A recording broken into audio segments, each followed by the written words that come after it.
Alam nyo ba guys na ang hirap magkasakit dito bilang isang OFW? Ang hirap magkasakit guys. So, alam nyo ba yung tonsillitis? So, nakukuha rin pala yun sa lack of sleep, sa mga taong stress. So, wag po kayo magpagka-stress kasi yung tonsil natin, yung nag-filter ng mga bacteria na pumapasok sa ating katawan. So, ingatan po natin yung ating kalusugan. So, ngayon, pupunta ako sa Adan Hospital.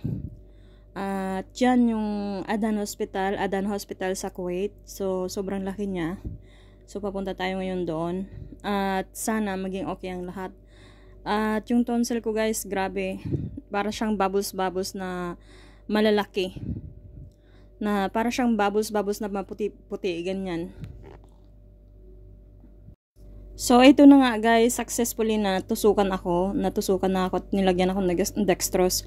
So, ang lakas ng drip ng dextrose. So, 3 beses yan guys, tinusok-tusok kasi hindi nila makita yung ugat ko. So, kaliwang kamay sa kanang kamay at saka dito na nila nakita sa may kanang kamay sa may elbow. Yan. So, yan na yon. So, 3 tusok yan guys. Ang sakit, grabe, laki pa naman ng mga karayom. So, 3 ulit nilang tinutusok-tusok. Paulit-ulit guys, ang sakit, grabe.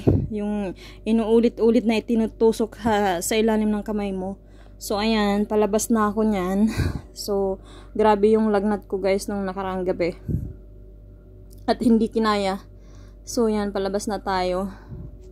At nakasakay na tayo sa sakyan. So, salamat sa sumama sa akin papuntang Adan Hospital.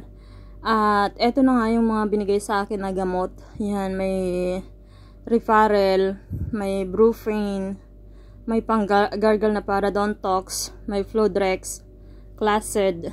So, yan yung mga binigay sa akin mga gamot.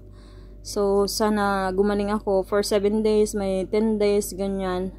So, may 2 times a day, may 3 times a day. So, ang hirap talaga guys magkasakit. So, ang sakit sa lalamunan guys, hindi ka makalunok ng maayos. So, kung mapapansin nyo, iba talaga yung sound ko ngayon. So, yung salita ko. Sana gumaling ako guys.